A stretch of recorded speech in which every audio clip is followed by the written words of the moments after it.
일본에서 레이더도 들여오고 일본에서 기중기도 들여오고 급기야 일본에서 벤츠, 사치품, 술까지 들여온 것으로 알려졌습니다. 누가? 북한이 말입니다. 그간 일본은 대한민국을 향해서 야 한국 의심스럽다. 북한으로 몰래 빼주는 것 아니냐라는 주장을 해왔는데 우리나라가 아니라 일본이 그래 왔습니다. 그 증거들이 몇 개 오늘 포착이 됐습니다. 먼저 무인기 사진부터 함께 보시죠. 발칵 뒤집혔어요. 2014년 3월. 그때 저 당시에 제가 국방부 출입기자였어요. 그래서 이 백령도 북한 무인기, 그다음에 청와대까지 한 바퀴 돌고 갔던 북한의 무인기에 대해서 제가 직접 담당 취재를 했었는데 그때 제가 취재했던 기억에도 북한이 쏘아 올린 저 무인기 안에 일본산 카메라와 일본산 RC 수신기가 있었다. 그래서 도대체 아니 어떻게 북한으로 일본산 카메라와 RC 수신기가 들어가지? 공식 수출은 불가능한데? 라는 문제점을 저도 2014년에 제기한 바 있습니다. 첫 번째 증거, 일본에서 들여온 증거입니다. 두 번째, 이 무인기 다 군사용품이에요. 두 번째 증거, 2015년 2월 북한이 미사일 발사를 했는데 그때 북한이 공개한 미사일 발사 시험 사진에 저 군함 레이더에 주목하시기 바랍니다. 레이더. 저 레이더, 메이드 인 재팬.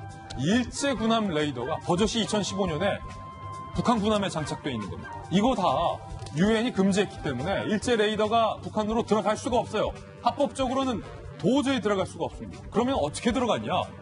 불법적인 통로로 들어갔다는 얘기겠죠. 세 번째 증거.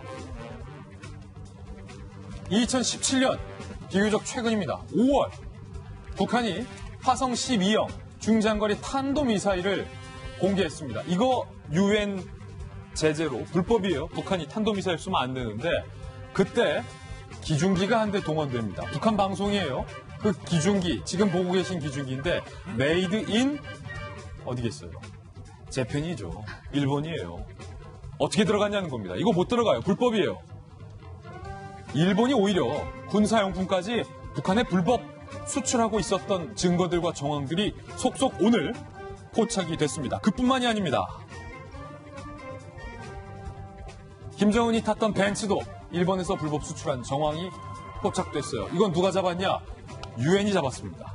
일본이 제재를 위반했다라고 유엔 보고서에 지적이 돼 있는 건데 화장품, 담배 1만 개비. 와, 담배 엄청 들어갔네요.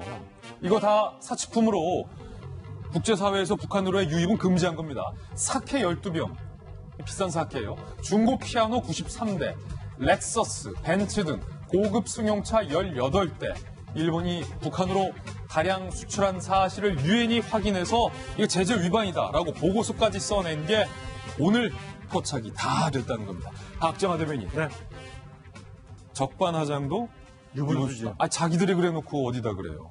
지금 사실은 우리나라에 일본이 우리나라에 보내주고 있는 주요 전략물자에 대한 무역 제재 이 건으로 한일 간에 제일 뜨거운 거는 직접적인 대화는 없습니다만 국제사회에서의 누가 과연 신뢰가 높으냐, 어떤 나라가 더 신뢰가 더 높으냐에 대한 여론전이 굉장히 치열한 상황이잖아요. 이 상황에서 사실은 일본의 아베 총리가 제일 먼저 일성으로 직접 얘기했어요. 우리나라가 북한에 이 잘못된 전략물자를 줘서 저게 군용으로 쓰일 우려가 있기 때문에 우리가 줄 수가 없다. 그래서 대한민국을 화이트 리스트에서 제외해야겠다. 이런 식의 운을 띄우고 냄새를 피웠는데 결과적으로 지금 보니까 저렇게 무인기에 들어가는 카메라, 기중기, 그다음에 심지어는 미사일에 쓰이는 레이더까지 모두 다 일본에서 결국에는 이렇게 저렇게 세탁을 통해서 들어가는 정황이 나타나고 있는 거예요. 그러니까 그냥 일본이 지금 나쁘다. 그다음에 우리나라가 얼마나 어떻게 잘 대처하느냐 이전에 일본의 적반하장, 일본스러운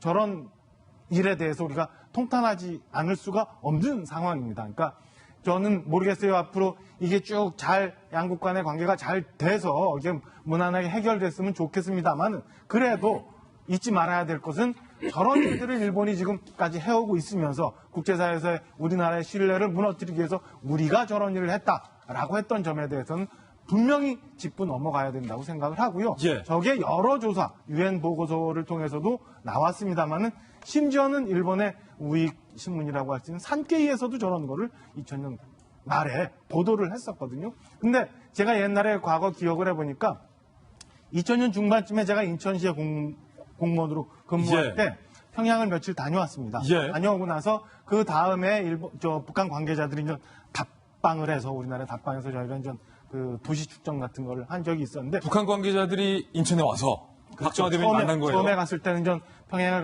갔었고 저를 담당했던 아마 그 정보원이죠. 북한 정보원이? 북한 정보원이 2년 후에 전 인천을 다시 왔을 때 저를 따로 만나자고 하더라고요. 북한 공정원이.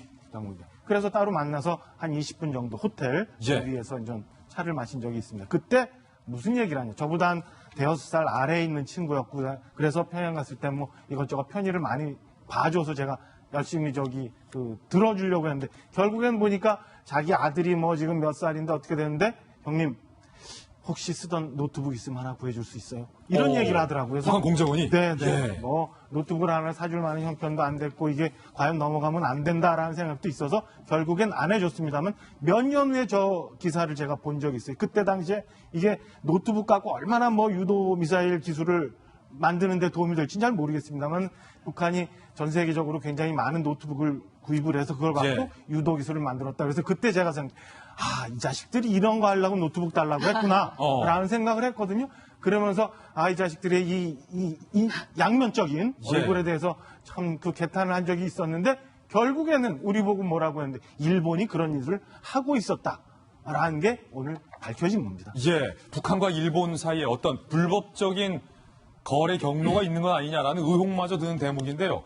김병민 박사님, 네. 사실은 그때 2014년도 북한이 무인기를 내려보냈을 당시 그 카메라 안에 청와대 주변까지 찍은 사진이 고스란히 발견돼서 사실 우리 사회가 얼마나 놀랐습니까? 네. 그것도 일본 카메라였다는 거예요. 백령도에서 무인기가 발견되기도 하고 사실 대한민국 도처에서 이런 무인기가 발견됐던 사건이 2014년도를 비롯해서 그 당시 대한민국이 굉장히 뜨겁게 만들었고요.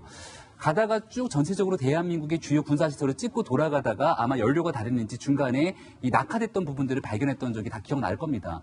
이 주요 핵심 부품들을 보게 되면 우리가 RC라고 얘기를 하게 되는데 리모트 컨트롤, 이 내용들을 조정하기 위한 핵심 부품들은 결국 일본산 제품들이 들어갈 수밖에 없었던 사실들이 드러나고 있는 건데요. 우리가 지금 이 얘기를 굉장히 목 놓아서 할 수밖에 없는 이유는 얼마 전까지 일본이 화이트 국가에서 대한민국을 배제하고 또 살인가스 얘기하면서 에친가스 수출한 거 너희들이 전용한 거 아니야? 라고 독가스의 원료까지 우리가 뭐 수출했다. 그러니까 일본에 있는 자국민들의 부정적인 반응들과 여론을 조성하기 위해서 대한민국을 공격하는 것이 아니냐라고 충분히 받아들여질 수 있는 내용들을 언급을 했고요. 더군다나 김정남을 말레이시아에서 이 VX라고 하는 화학물질, 독성물질로 잔혹하게 암살했던 배경에 대해서도 이러한 물질을 전용하게 만든 게 대한민국에서 수출한 물자가 북으로 흘러가는 건 아니냐라고 일본에서 먼저 주장을 했기 때문에 이와 같은 얘기를 할 수밖에 없는 겁니다. 지금 박정화 대변인께서 굉장히 중요한 지적들 다 설명해 줬지만 저는 앞서 나왔던 것 중에 그 IRBM이라고 중거리 탄도미사일을 발사하는 크레인이 있지 않습니까?